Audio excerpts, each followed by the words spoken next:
My name is Matthew Heydon. I work for Natural England, and for those who don't know what that is, we are the Nature Conservation Advisor for the UK government in England. Giovanna asked me to come and talk about rewilding, not because I'm an expert on rewilding, but I work for an organisation that is starting to use rewilding, and also an organisation that regulates rewilding.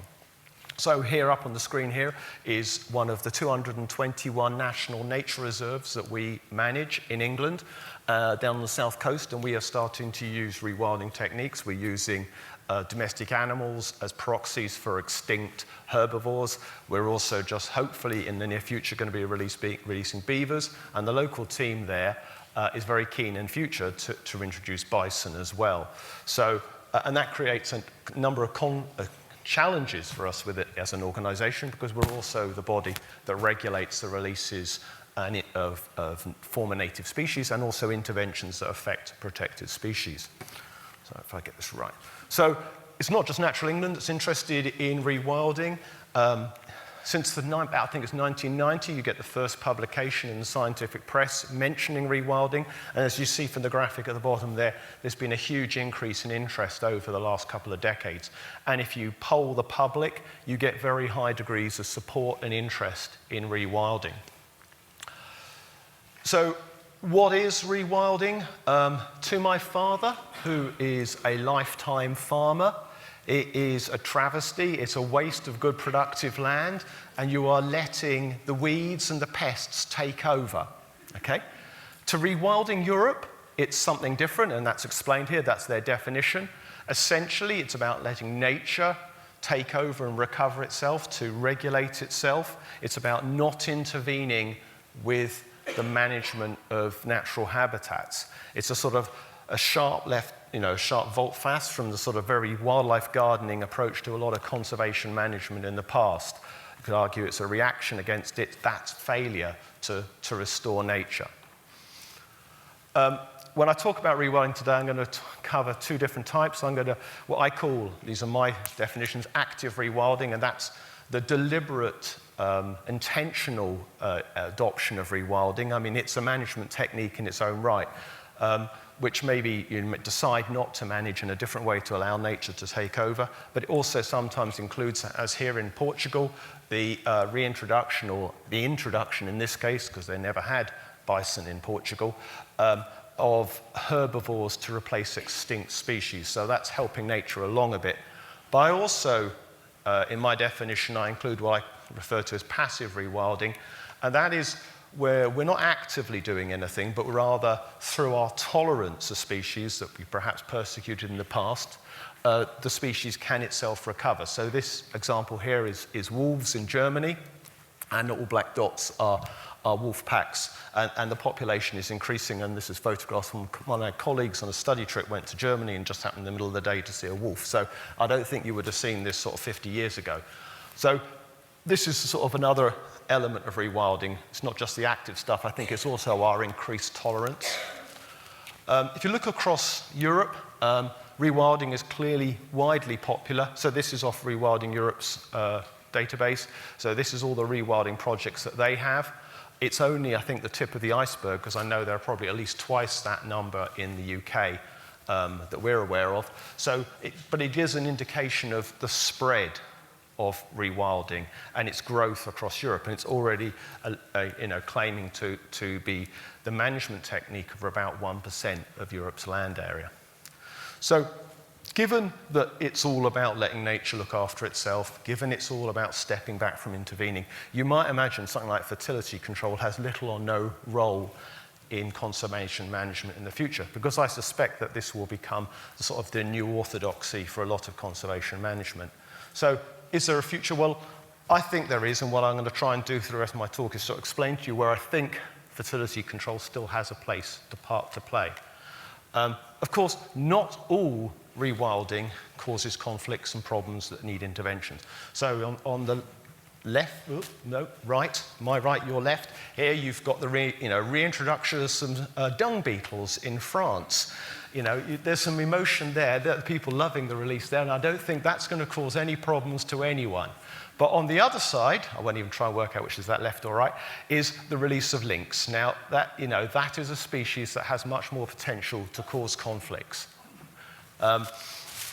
So why do I think that rewilding, despite its very admirable sort of ambition to step back and let nature look after itself, is going to still need our help? The main reason is to do with human populations, as Giovanna was talking this morning. Now, this is a graphic showing a heat map of human populations. They clearly vary. Don't take too much notice of it. I find it hard to understand what that means, but there are obviously some very dark areas there. I would like to use an analogy to help explain this, and as it's the European Football Championship going on now, I thought I would use a football pitch analogy, okay? So this is English data, because I know that better than the rest. So what I've done here is show you how many football pitches of space there are per person in England. So 8,000 years ago in the Mesolithic, we had 120 football pitches of space per person. And in that world, there was lots of space for bears and wolves, and lynx, etc. And as the population has gone up over time to the present day, we are now each person sharing, on average, 3 of us sharing one football pitch. It's not therefore surprising that the number of sort of medium and large-sized predators has declined to the point where we just now in England have the 2 sort of generalist mesopredators left. I don't have as much data for the rest of Europe, and population, as you remember from the heat map, varies a bit, but there are lots of places in Europe which population density is approaching that of England, or greater, in fact. And what you see, but even just taking the average, about 106 people per square kilometre, or 1.3 football pitches per person, that's still 100 times more people than there were in the Mesolithic, on average. And on top of that, you've got something like 300 million farmed livestock in the European Union. You've got 100 million pet dogs, 125 million pet cats. And I think the European Union was saying about 125 million stray animals. I'm not sure quite what was in that, but it said that. So there's a lot of stuff there that wildlife has to live with, and we've changed the landscape. So again, there are going to be challenges around letting nature take its course. Of course, some species have done well despite that. So this is a photo of my friend Anders in Stockholm. He was really pleased to find a wolf kill in his local park on the edge of Stockholm. He's quite happy to put his dog on a lead now when he takes her for a walk. But not everyone is quite so happy to share Europe with wolves. So we are very, very far from having a population of wolves in Europe that has reached the maximum that there can be to regulate itself, according to food resources, yet there is already severe conflict between people and wolves. So here we got the president of the European Union, her pony got killed by a wolf, and she doesn't like wolves, clearly. If even the president of the European Union is saying that they're some sort of existential threat to humanity, then I think there is a possible conflict here that needs some intervention. Because what we don't want to do is to see a reversal of fortunes of people being tolerant, allowing things to come back, then that tolerance being lost. There are other issues we've got to deal with in, I believe, sort of limitations to rewilding. We've just had a talk about grey squirrels. There are quite a lot of non-native species that have made Europe their home. If we adopt a very purist rewilding approach and say we're not going to intervene, we're going to let nature take its course, what we're of course then saying is we're going to allow these non-natives to establish, potentially displace native species like the red squirrel. Of course, not all non-natives are problematic, but some are, like the grey squirrel. So, that's maybe we are very precious or too precious about native species. I don't know, that's probably a debate for another day. But essentially, if we do step back, we are, in a sense, letting nature take its course, and we may lose species as a result. We've also got local species exploiting new niches that we've created. We've got sort of herons in Amsterdam here. Well, we already had to chat about the wild boar in Rome, and you've got the herring gull, which is in most European cities, but this one I think is in Bristol. They are occupying new niches. They are coming in close to people. We've already had talks today about the challenges that presents for disease and et cetera, et cetera. But it's not just in the urban environments that this is an issue. In the UK, until the 1980s, all the cormorant population bred on the coast. In 1981, we had the first inland breeding colony. We now have about 90 inland breeding colonies of cormorants in England alone, and that causes significant conflicts with anglers, which, you know, we are currently licensing the shooting of something like 3,000 cormorants a year to manage those conflicts. Okay, so it's maybe a bit ambitious to think that rewilding can ever be, you know, that rewilding can work without any intervention. I hope I've sort of made that point reasonably well. But there are other conventional means that we can use other than fertility control to manage these problems. So I want to sort of quickly go through some of the constraints on those options. We've also already had a talk today where Leah's talked about the protections in Europe. As a regulator, I think they're reasonably good. But anyhow, the legal protection across Europe, whether in the European Union or not, ultimately comes back to the Berne Convention. The Berne Convention, as it's transposed across most of Europe, means that almost all birds are protected, and then in the UK, non-native birds are protected as well. And many of the mammals that were previously conflict species, which are now coming back, your wolf, your lynx, etc., they are all strictly protected. So therefore, to manage or intervene with those species, you have to pass certain legal tests to get your license or permit or whatever. You've got to be able to show that you're not going to adversely affect the population, which is a challenge if you've got a recovering species that is nowhere near where it should be. And you've also got to show there's no other satisfactory solution or no other alternative solution available. And that test generally favors non-lethal interventions over lethal interventions. So that does, you know, that sort of pushes you away from lethal options and does present an opportunity for things like fertility control. Oh, I've lost a bit of my slide there for some reason, but never mind. So so not all species have legal protection, so some of them can be managed without it, and in some cases you can get a license even if it is strictly protected. But that doesn't necessarily mean you're going to be able to deal with it by conventional methods. We've had people talk about this, Giovanna, again, some of these limitations. But I'm just going to quickly cover a particular case study to illustrate the implications of public attitudes on decisions around management of rewilding and reintroduction recovery programs. So this is the European beavers reintroduction to Britain.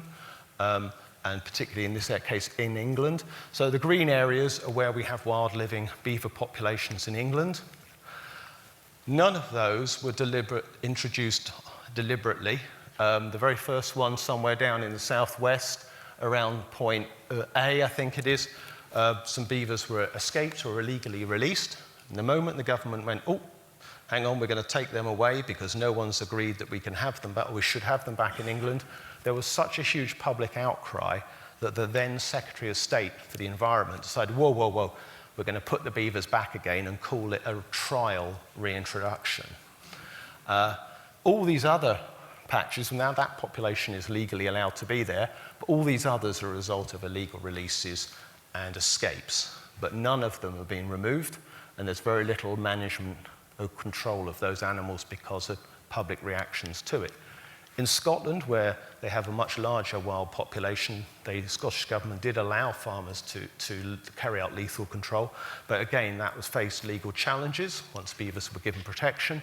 And generally speaking, the public reaction to that has led the Scottish government to switch away from lethal control, unless it's unavoidable, towards translocation. So people love translocation. If you sort of say, oh, what are we going to do with a problem land? They say, can we move it somewhere? Can we move it here? Well, all the little black dots, they're not actually black, but they might look black to you on that graph of England, are enclosures with beavers, conflict beavers from Scotland, by and large, other parts of England. But mostly they've come down from Scotland, they've been caught in Scotland where they've been causing problems, and brought down and put in enclosures. And the reason they're putting enclosures there is because there are projects that want to reintroduce beavers in these locations. Unfortunately, public attitudes have a tendency to be polarized around wildlife.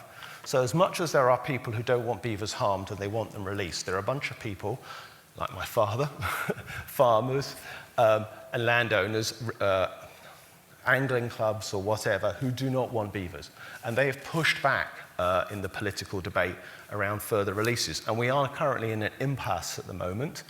So we have had no further official releases of beavers allowed. Hopefully we get past this election coming up, we'll get a new government and we can get a decision made about whether or not we're going to allow further releases, which I hope we will. But at the moment, you know, we've got this sort of very difficult situation, and the core problem there, and why it's relevant to fertility control, is that farmers are terrified of letting the genie out of the bottle. Once the beavers are out, they can't do anything about it. They look at what happens in Europe and the level of damage caused by beavers. And we haven't had beavers for 400 years in Britain, so people just are not used to them. So it's this sort of challenge between you know, the public who want them and the farmers who are terrified of the consequences of not being able to deal with a problem because they may not be allowed to shoot or kill them, and translocation is a short-term solution. Enclosing the wild, I mentioned enclosures. So I'm not going to tell you much about this site. I'm not even going to try and pronounce it. I'm just going to call it OVP. Martin talked about this site this morning, so I don't need to say too much about it. But I wanted to mention it because one of the obvious options for dealing particularly with large herbivores in rewilding projects is to put a large fence around the enclosure. I mean, OVP is 5,000 hectares, which is pretty large, but it's still a postage stamp-sized piece of landscape. That project, as Martin explained this morning, led to all sorts of public upset around the deaths of animals. You know, they had attempted, it's one of the sort of, is probably the most famous rewilding site in Europe and one of the most famous and inspirational ones in the world. Lots of people model what they do there. They took a very purist approach. They allowed nature to regulate itself, but because there were no predators and because the animals couldn't disperse away from the site because of the fences, they starved. So it wasn't really that natural. But anyhow, they've had to make a compromise there. You know, and as was discussed earlier, you know, this is the sort of situation where, you know, other sort of options like fertility control may present a way of sort of managing the efforts to do rewilding in a relatively natural way. So I just want to quickly, sorry, it's a bit of shooting through all this sort of stuff, list out the places where I think rewilding has the most opportunity, fertility control has the most opportunity to help with rewilding. And this is something I hope we can talk in more detail tomorrow. We've covered some of this. It's protected species and protected areas where options for control are limited. For iconic and charismatic species like our lovely fluffy beaver here, then there are species that are too difficult to manage by traditional methods alone. We've had conversations about that again. Wild boar in Europe, and in the UK situation, particularly deer, where we have more deer now than probably at any time in history. And it's quite not uncommon to see herds of several hundred fallow deer on a farmer's field. Urban, peri-urban situations, got a muntjac here in an urban area. So where either there are safety issues around using shooting animals, or where the public are not going to allow you to go in and remove their sort of favourite little muntjac in the garden, which they think is probably quite cute. Then I think, like OVP, you've got these situations where we're putting large herbivores into large enclosed areas. This is in Spain. These are Przewalski's horses that have just been recently released into a 5,700 hectare area. Of course, there's only 20 or 30 of them. It's not a problem now, but at some point in the future, they may need to be managed, and they're being allowed to live as wild animals, so they are going to be a lot less tractable than fully domesticated animals or ones that are kept as domestic animals. And then, as has also briefly been mentioned by others, there's the situations where you've got feral populations that may threaten recovering wild animals. So in the UK, in Scotland particularly, we have an issue between feral cats and domestic cats, which aren't neutered, and the Scottish wildcat, which the Scottish government is trying to rescue. And we can't even begin to think of reintroducing in England until we find a solution for that threat. So, just to wrap up, I notice it's red, but you know, there's a lot of gloom about the biodiversity crisis, but actually some groups are doing really well. And the mammals, the large and medium-sized mammals in Europe are doing remarkably well. And this infographic summarizes how well some are doing, although they're starting from very low baselines, some populations. It's vital we prevent the recovery leading to conflicts that then undermine people's tolerance. So the Conventional Biological Diversity, Target 4, has an explicit line in it about managing interactions to prevent conflicts, to encourage coexistence. So we will need to intervene, regardless of what we might wish to aspire to do through rewilding. I think fertility control has a role to play, and as part of the toolkit, as people have said before, but we do need practical solutions for those opportunities, and maybe that's something we can hopefully talk about more tomorrow. And on that line, I will now stop, Giovanna. Thank you very much, everyone.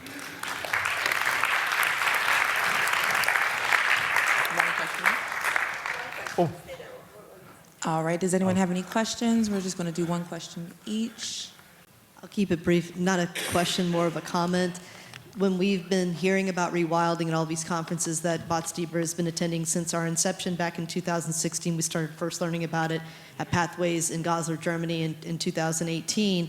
This is sort of, I think, what Gio and I and others at BIWFC had envisioned, and I was just really pleased to see that you sort of landed in the same place. You still are devoted to the concept of rewilding, but you see, as we do, trying to prevent all of the hard work that's being done from being stopped, because you're not anticipating what is inevitable if you're successful with human populations continuing to grow in Europe. So that's it. Thank you. No, it's a very difficult, all I'll say is it's a very difficult conversation to have with people. And I think people like yourselves and others have been flagging this as a worry for many years, is that people have got to recognize there will need to be management of certain species. And they're very averse to killing, particularly for rewilding, because you're recovering species from extinction. You're probably restoring nature. The last thing you want to do is to kill it. So fertility control does offer an option that is not a killing solution.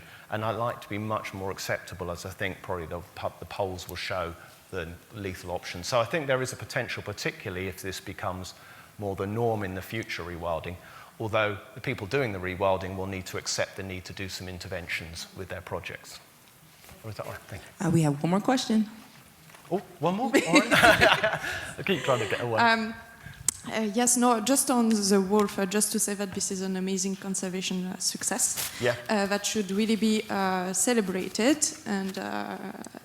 And you know, yes, there are conflicts, but there are also coexistence measures that for many years have been proven to be efficient. So there are other ways than managing the populations, lethally or non-lethally. Like, we just need to make sure that the farmers put in place these measures.